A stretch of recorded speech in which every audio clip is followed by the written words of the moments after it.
Welcome back to the Nothing to Something podcast once again. Guys, this is the podcast that's set up to help you guys succeed. It really is. I take a hell of a lot from this as well, but ultimately, this is set up to showcase your journeys, to showcase success, to showcase the struggles and how to get through them, and ultimately to help you guys as the listeners succeed in life.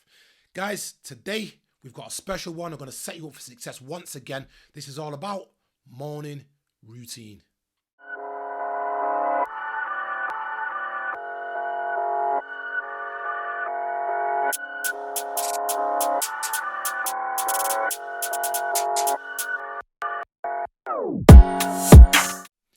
Episode 17 of the Nothing to Something podcast.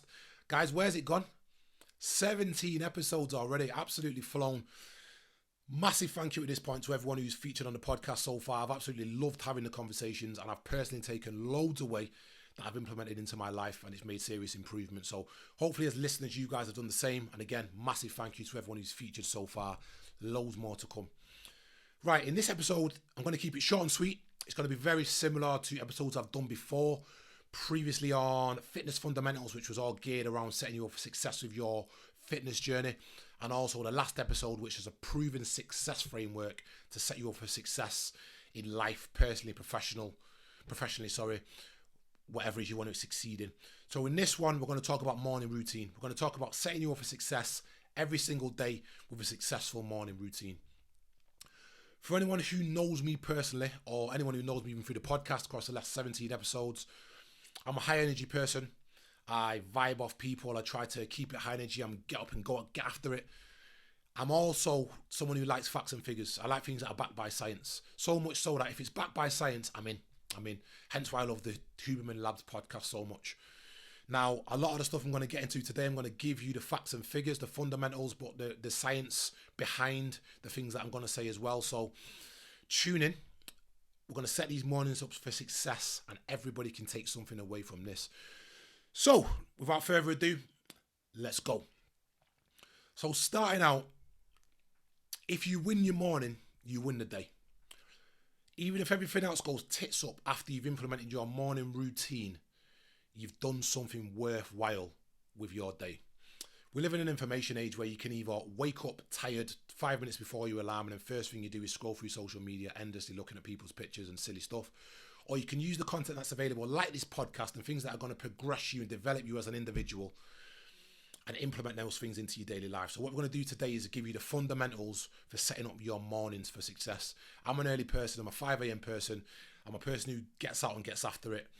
And I don't like getting up at that time. Let's just be honest. Nobody likes it. But we get it done because we need to do it. We've got things to get done. So this is going to help you win, essentially. It's going to help you win. They say success leaves clues, and it's absolutely no coincidence in my mind that most people who are successful, especially a lot of the people who've been on the podcast so far, are early starters. A lot of them are early starters. With that, I'll put in a disclaimer at this point that if you are a high performer, if you're performing personally and professionally, if you're winning at life, if you're happy and healthy, and things are working out for you and your routine doesn't look like this, stick to what you're doing. If it's working, do what works for you. But if you're someone who's stuck, if you're someone who feels like you're not getting the most out of life, if you feel like personally and professionally you've got more to give, if you feel like you're not getting the most out of your days, if you feel like you're low in productivity and in energy, then listen to the points that I'm about to give you, because this is absolute gold. This is absolute gold. Tried and tested. Once again, facts and figures. Backed by science, these things are going to set you up to win. So waking up early, so many benefits as we're about to get into, but whether you wake up early or you wake up late, wake up at the same time every day. Doesn't have to be to the minute, but certainly within the hour. By waking up at the same time and going to bed as well at the same time, this regulates your circadian rhythm, which is essentially your internal body clock, which regulates hormones, mood, appetite, so many things. So when you do wake up early, it means that you have time to gather your thoughts and get yourself together before the world starts, before the stress and the cognitive load begins and you start getting bogged down. It gives you time to plan and structure your day in peace. Waking up early allows you to clear your mind. It allows you to plan your tasks for the day and get things in order so you know you're going to be efficient in getting things done. It gives you precious time to yourself before the demands of the world are put on your shoulders. So you've got no kids at this stage, you've got no partner, you've got no one in your ear, you've got no demands and needs, you've got no emails to take care of, they can wait till later on, no social media, no DMs, no distractions. Imagine having absolute and utter peace and tranquility before the chaos of a busy day ensues. Breathe, stretch, meditate, get into all the things that I'm about to talk through in this next period. Just thinking about it just puts me in a good place. So where we go. They say 6 to 8 hours, but that is all individual. You'll know you. If you've got any level of introspection and self-awareness, then you will know you. Listen to your body, listen to your mind, listen to whatever you're performing and tailor it to you. Once you've got an idea of how much you need, let's aim for the minimum amount of sleep you need to produce to perform highly. I say the minimum because as long as you can perform highly, we want to be getting the minimum. You've got one life. It's a short life. Everybody's got to agree that life's too short. If you've got goals, you've got aspirations and dreams. If you sleep for 8 hours a day, you're sleeping for a third of your life. If you've got things to get after and you want to enjoy life, nobody needs to be sleeping for a third of the life. So find out what your minimum is to have you in a good mood, to have you elevated and energized, and let's work to that. Now, with that being said, sleep is essential. We do need it. It's the foundation to health, to productivity, to loads of things, absolutely loads of things. And a special mention to REM sleep, so rapid eye movement sleep, which usually comes somewhere in the region of 90 plus minutes after you've fallen asleep and coincides with your deep sleep. So this contributes to bodily function, to cognitive function, to all sorts of stuff that goes on within the body. Now, when that alarm sounds, this is where a lot of you guys fall at the first hurdle. And it's not nice. I'll say again, I don't like getting up when it's cold, when it's wet. We live in the UK, I'm in Manchester. I don't want to get up either. The bed's nice and warm. I don't want to get up either. But things must get done. We've got things to get after. Our dreams and goals outweigh the feeling of the nice warm bed. So this is where your why kicks in. If your why is big enough, if your dreams, goals and aspirations are big enough and you want them bad enough, that's going to outweigh the warmth of the bed. It's going to outweigh the snooze button. A top tip here as well is to jump out of bed within 5 seconds. 5-second rule. As soon as your alarm goes off, you have a second to think to yourself, not again. And then you count down from 5, and before you get to 1, bam, jump out of bed, do it. Just do it. Once you've done it, you're out. You're already cold. Go out, brush your teeth, splash some water on your face, get after it. Let's go and do what you've got to do within the next period. I'm about to explain what some fundamentals are. If them goals and dreams are big enough, they're going to outweigh that feeling of the nice warm bed for an extra half an hour. So from there, I take in supplements and I hydrate massively. So first thing I do is take in greens with 500 ml of water. I say greens, I mean greens powders with like superfoods or your green foods. And I put a couple of things in that. The reason why I do it first thing in the morning, absolute first thing, is because you fasted from the night before. Once you've fasted, you've not eaten anything, your body's going to be in a hypersensitive state, and anything you consume at that stage is going to be absorbed. You're going to take it right in.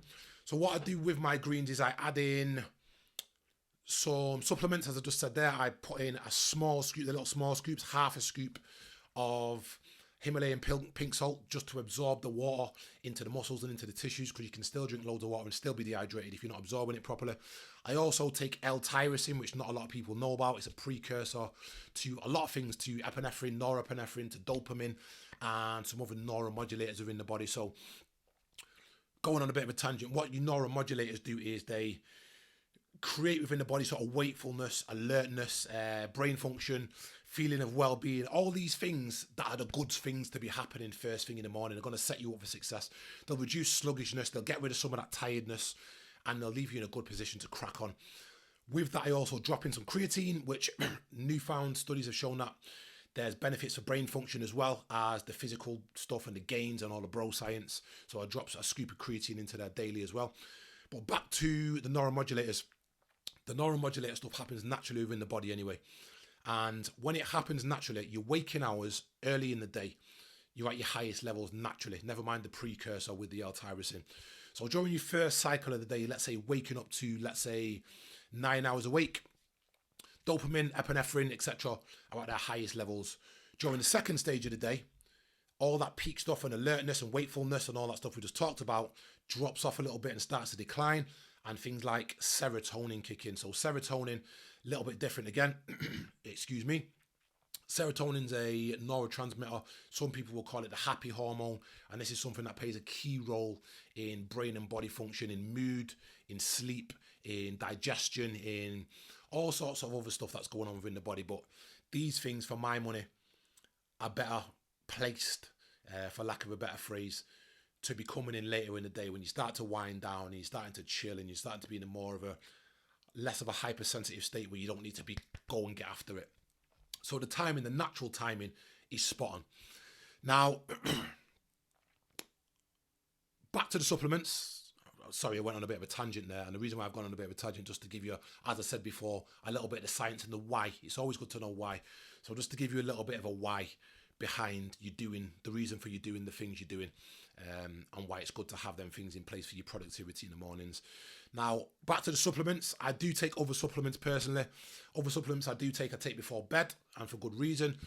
These include omega-3 fish oils, which are in high doses or have high doses of EPA and DHA. I've talked about this previously on my channels, where high dosed omega-3 with EPA and DHA in high doses, I think it's above 1.5 grams a day, contribute to mental health, good mental health and brain health. These are just as effective, recent studies have shown, at regulating things like depression and mental health as SSRIs, or selective serotonin reuptake inhibitors. It's a mouthful, or depression meds, just as effective as depression meds, and they're a natural supplement.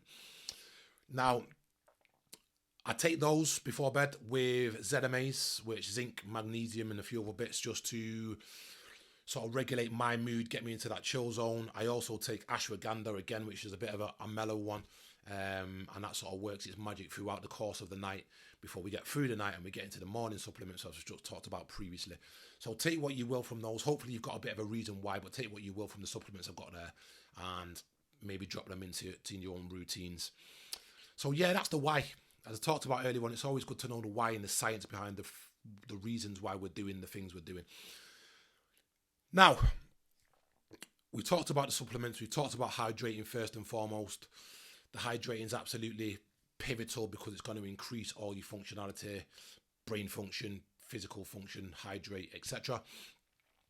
Moving on from there, and from our hydration and supplementation, I'm going to get into natural light.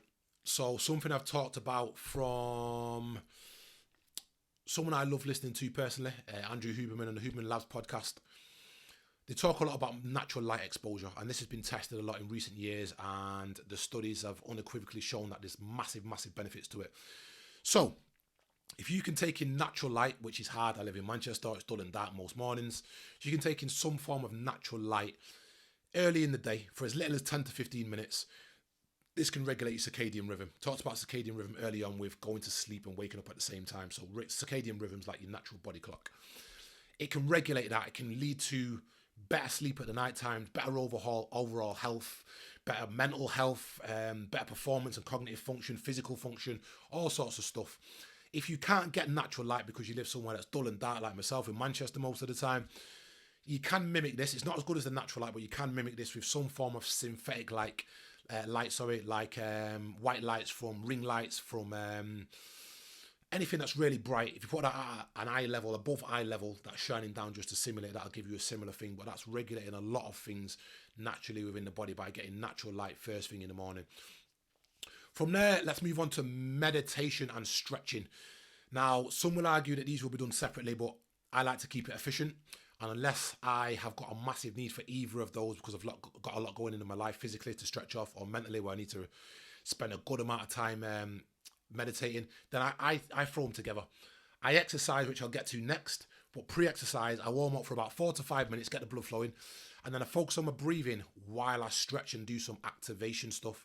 So 5 to 10 minutes, good stretch, full body. And what that's doing is it's improving my focus, improving my concentration, activating the brain and cognitive function. It's increasing my self-awareness and introspection for the day. It's reducing my stress and anxiety. It's increasing my productivity. And this is all before I've even trained. All we've done is hydrated and supplemented by now. The stretching side of that does a lot of the same stuff, but from a physical standpoint. So we're increasing blood flow, we're increasing circulation, we're reducing tension within the body, we're producing endorphins that are going to improve our mood and elevate us to go out and get after it with the rest of the day. All these little things are contributing towards setting you up for success, not only mentally, but feeling good physically as well. So this little 10 to 15 minute block early in the day, after you've hydrated, after you supplement, and after your natural light, before you've trained, is well worth it. It's worth its weight in gold. It absolutely is. and it's satisfying as hell. Imagine taking that time out and breathing and stretching and just having some you time. So make sure you get that in there, guys. Next up, training. Get into training. Massive. I'm big with my training. I train every single day, 7 days a week. And if you're smart, there's no such thing as overtraining. So I do train every day. And what I will say with that is training ties in not only to your mental, but your physical. People should know that by now. If you have got your own best interest at heart, you need to be training. Not saying it needs to be 7 days a week, but you need to be training. You need to have a regular exercise routine in place, because this is the biggest standalone contributor to health and longevity. When I say longevity, health and longevity, I mean living to an older age by the grace of God, and being able to not only live to an older age, but being able to be functional. Functionality within older age as well. So make sure you get some sort of training routine in there to contribute mentally and physically towards your own well-being. Once you've trained first thing in the morning, nothing can get in your way. For those who train after work, you will know, I've been there myself in the past. Things can get in the way. Work drags on. You don't get out till late. You get a phone call. You got to pick the kids up because the other half can't do it. All these things have the chance to get in the way. When you train first thing, you've woken up, you've done the things we just talked about, and you've gone and trained. It's fundamental that you need to train. You've done it. Nothing's getting in the way of it. And if we can do that and get into a routine of doing that, the compound interest over time, you can't even quantify it, the benefits that it's doing you. So doing this as part of your routine first thing in the morning means less distractions, less things to get in your way throughout the day. Get it done. Get it done. If you do nothing else out of all this, get a training routine in place. And if you're having trouble sticking to it, do it early doors. Even if in the living room with a couple of tins of beans like the lockdown workouts we used to do, a couple of push-ups and sit-ups, get something done. So earlier on we talked about the neuromodulated timing. Even that dictates, your natural neuromodulator timing dictates that you're most energized and alert and primed to get after it early in the day. Now, everyone will have their own routines, everyone will have their own obstacles and stuff that get in the way. If something's working for you, again, stick to it. But if you need help, then these are fundamentals that are going to help you succeed. So make notes, listen to the podcast back, pause it, implement these things into your day. Anyone who needs help outside of yourself, let's give them some tips and tricks, or forward it on to anyone who you think will benefit. But these things are absolutely fundamental, backed by science. I keep saying it, but backed by science. So the next part of the routine isn't for the faint-hearted. We're moving on to cold exposure. Cold exposure. So this can be done a couple of ways depending on your availability to various things. You can either jump into a cold shower after you train, even wash it after a hot shower, and at the end of it blast it onto cold and try and up your amount of time you can stay in a cold shower, get that breathing going. Or you can do a cold dip. If you've got access to a cold dip or a cold bath or one of these plunge pools, which I've personally got, you can dip into that, which is going to be more of the same thing. It's going to give you higher benefits from a fully submerged scenario. This has got a lot of flack recently. A lot of people have bandwagoned it, and then the other half of the people have sort of give it a lot of flack. But again, tried and tested, backed by science. This has been proven now through numerous scientific things to improve mood, improve circulation, reduce inflammation, improve your sleep at the end of the day, increase your recovery, again, increase your alertness and your wakefulness to go on and crack on with the rest of your day. So after everything you've done there, if you're doing that as well, it's just going to prime you again to get the most out of your day. So guys, if you're productive and you're getting up reasonably early, all of this, what we've just talked about, can be done by 7 a.m. You've done all this by the time the rest of the world's even awake. You've hydrated, you've taken in the right nutrients and supplements, you've set yourself up for success, you've planned your day. The rest of the world's not even awake. They're not even awake, and you're primed to get after it. You're in a peak state, you're alert, you're focused, you're ready, mentally and physically, you're ready to kill. After that, you're ready to get into your toughest tasks. Maybe for you, sometimes, if that's like myself, that's going, getting the kids ready and dropping the kids off at school, must be done, falls into your routine. But you've had a chance to do you before you even get into that. So, guys, after that, and you've taken the kids to school, you can get into deep work. But at this stage, this is where the rest of the world's waking up, and they're just playing catch up. So, bearing in mind everything we've just said, the question then becomes, in my mind, can you really afford not to have your morning routine in check? How do you expect to compete with somebody like myself who He's doing all of these things. He's up early. He's doing everything we've just listed there. And everything's in check. Bam, taps off. I'm alert. I'm wakefulness. I've taken in. I'm hydrated. I'm ready to go and get after it. And you're just getting out of bed. If that's not a head start, I don't know what is, guys. I really, really don't know what is. No one feels like doing these things, myself included. I don't feel like going and getting up at them time of morning, especially when it's dark and it's cold outside. But things need to be done. Things need to be done. As I said before, your goals and your dreams need to be bigger than the snooze button. They really do. Guys, we're on a mission. We're in one life. I say it all the time. No one's coming to save you. Honestly, no one's coming to save you. These fundamental things we can drop into our lives that are going to increase our productivity, are going to increase our success tenfold. You might do this for a week and you don't like it. The longer you do it, the easier it becomes. The longer you do it, the more the compound effect kicks in. The longer you do it, you will start to see success when you look back over time. All these things are dropping into your life and they're not no coincidence. They're really not a coincidence. These things are happening because of the inputs you're putting in. The outputs increase. You're getting more out of life. So there you have it, the perfect morning routine. Guys, whichever platform you're listening on, please like, share, and most of all, subscribe to the channel. And I'll see you guys soon.